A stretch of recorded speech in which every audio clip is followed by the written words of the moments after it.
Hello friends, புதுசாக ஒரு virus attack ஒன்று நடந்துகிட்ருக்கு. ஸோ அதை பற்றின ஒரு அவேர்னஸ் வீடியோ தான் இது. தயவுசெய்து ஃபுல்லாக பாருங்கள். இந்த வைரஸ் கம்ப்ளைண்ட் வந்து ஒரு 2 நாள் முன்னாடி நான் ஒரு கஸ்டமருக்கு அட்டன் பண்ணேன். ஸோ அவருக்கு அட்டன் பண்ணும்போது நான் என்ன நினச்சேன், சரி சம்திங் ஏதோ அவருக்கு யாரோ எது மூலிமா வந்திருக்கு, அது அவரோட முடிஞ்சு போயிடுச்சு அப்படின்னு தான் நான் நினச்சேன். ஆனால் அது அவரோட முடியல. ஸோ அது பரவிட்டு தான் இருக்குது. 2 டேஸ் முன்னாடி நான் ஒரு கஸ்டமருக்கு இந்த ப்ராப்ளம் பார்த்தேன். பட் இன்றைக்கி பார்த்தீங்கன்னா ஒரு 20 கால்ஸ் கிட்ட நமக்கு வந்துடுச்சு அதை பற்றி. ஸோ என்னன்றது பார்க்கலாம். இந்த வைரஸ் முதல்ல எப்படி வரும்ன்றதை நான் சொல்கிறேன். நமக்கெல்லாம் வாட்ஸ்அப்பில் ஒரு மெசேஜ் வரும். என்னென்னு வரும்னா, உங்கள் ஃபினான்ஷியலோட ஸ்டேட்டஸ் பார்க்கணும், ஃபினான்ஷியல் ரிவ்யூ பண்ணணும் அப்படின்னு சொல்லி ஒரு மெசேஜ் வரும். கவர்மெண்ட்லேருந்து வர மாதிரி வந்து கூடவே வந்து ஒரு அப்ளிகேஷன் வரும். இந்த அப்ளிகேஷன் வந்து மொபைலில் வந்து பார்க்க முடியாது. ஸோ நீங்கள் வந்து உங்களோட சிஸ்டமில் கனெக்ட் பண்ணுங்கள், லேப்டாப் ஆர் கம்ப்யூட்டரில் கனெக்ட் பண்ணுங்கள் அப்படின்னு சொல்லி வரும். சரி, நம்மளும் உடனே வாட்ஸ்அப் ஆப் ஓப்பன் பண்ணி அதை வந்து இன்ஸ்டால் பண்ணுவோம். அப்படி இன்ஸ்டால் பண்ண என்ன ஆகும்னா, ஒரு ஆன்டிவைரஸ் மாதிரி ஒன்று ஓப்பன் ஆகிட்டு அதோட கீ கேட்டு அப்படியே சிஸ்டம் வந்து ஹேங் ஆக்கி விட்டுரும். அது மட்டும் இல்லாமல் உங்கள் கான்டாக்டில் இருக்கவங்களுக்கெல்லாம் இதே மெசேஜ் ஃபார்வேர்ட் ஆகிடும். ஸோ அதனால் இதை எப்படி தவிர்க்கிறது, ப்ரிகாஷன் என்னன்னு கேட்டிங்கன்னா, கொஞ்சம் நாளைக்கு வந்து வாட்ஸ்அப் ஆப் யூஸ் பண்ணாதீங்க. அந்த மாதிரி ஏதாச்சும் மெசேஜ் வந்து அந்த மெசேஜ் வந்து ஃபோன்லேயே டெலீட் பண்ணுங்கள். லேப்டாப்பில் கூட டெலீட் பண்ண ட்ரை பண்ணாதீங்க. ஏன்னா தெரியாமல் கிளிக் பண்ணி அது ஏதாச்சும் ஆக வாய்ப்பு இருக்குது. ஸோ அந்த வைரஸை நான் 2 நாள் முன்னாடி ரிமூவ் பண்ணிட்டேன். இதுக்காக ஓஎஸ் மாற்றணுமான்லாம் கேட்டால் தேவையில்லை. ஓஎஸ் மாற்றாமலே நம்ம இதை பண்ணலாம். ஸோ இது எப்படி நம்ம ரிமூவ் பண்ணுறது அப்படின்றத காட்டலாம். நார்மலாக அன்இன்ஸ்டால் பண்ணுற மெத்தடில் ட்ரை பண்ண என்ன ஆகுன்றதை காட்டுறேன். ஸோ நீங்கள் நார்மல் அன்இன்ஸ்டால் மெத்தட் நினச்சி போகாதீங்க. ஸோ இதில் அந்த வைரஸ் எதுனா, ஃபஸ்ட்டு கண்ட்ரோல் பேனல் போயிடுங்க. கண்ட்ரோல் பேனலில் போய்ட்டு ப்ரோக்ராம்ஸ் இல்லைன்னா ப்ரோக்ராம் அண்ட் ஃபீச்சர்ஸ் இருக்கும், அதுக்குள்ளே போங்க. போனீங்கன்னா இங்கே இருக்குது பார்த்தீங்களா, manage engine UEMS agent. So இதான் அது. செலக்ட் பண்ணுங்கள், அன்இன்ஸ்டால் கொடுங்க. அன்இன்ஸ்டால் கொடுத்தா என்ன ஆகுதுன்றதை பாருங்கள்.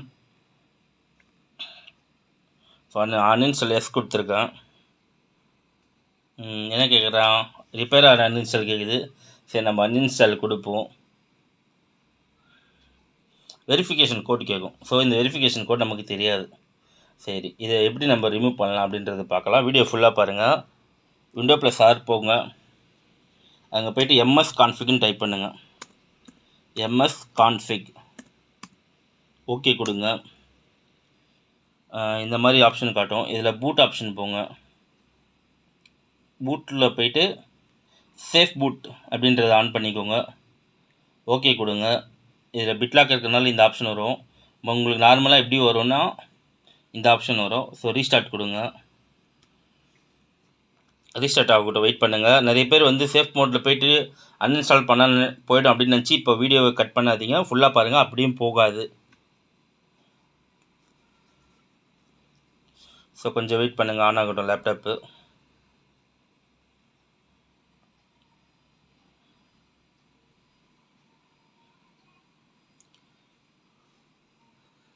மணி நைட்டு 11:30 மணி. வீடியோ எடுக்கும்போது அப்லோட் ஆகும்போது 12 மணி ஆகிடும்.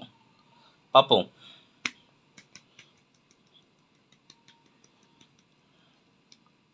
ஸோ பாஸ்வேர்ட் போட்டு ஆன் பண்ணிக்கிறேன். ஓகே, உள்ளே போய்ட்டோம். இப்போ வந்து நம்ம போய்ட்டு அன்இன்ஸ்டால் கண்ட்ரோல் பேனலில் போய் பண்ணாலும் நம்ம அதில் பார்த்த மாதிரி அதே இதுதான் கேட்கும், வெரிஃபிகேஷன் கோடு கேட்கும். ஸோ நம்ம அப்படி பண்ண போகிறது இல்லை இதில். பட் நான் ஓப்பன் மட்டும் பண்ணிக்கிறேன். கண்ட்ரோல் பேனலில் மினிமைஸ் பண்ணிடுறேன். சரி, இப்போ அந்த வைரஸை நம்ம எப்படி தூக்கணும்னா, உங்களோட சி டிரைவ் போங்க. சி டிரைவ் டிஸ்பிசியில் போய்ட்டு சி டிரைவ் இது இருக்குங்க இல்லையா, இதில் போங்க.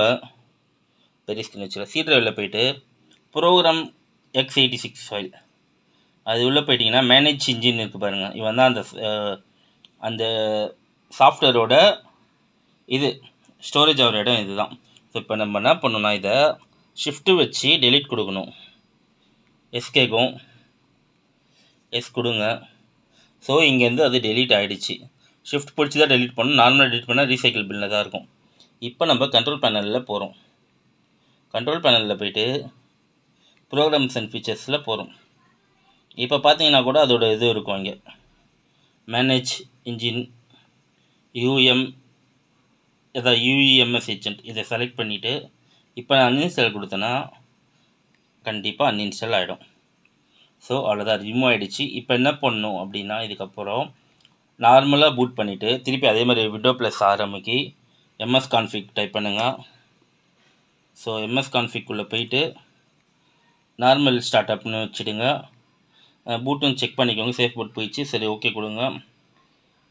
இப்போ வந்து அதே தான் பிட்லாக் இருக்கனால எனக்கு அந்த மாதிரி கேட்குது. ஸோ நார்மலாக ரீஸ்டார்ட் கேட்கும், ரீஸ்டார்ட் கொடுங்க, உள்ளே போகும்.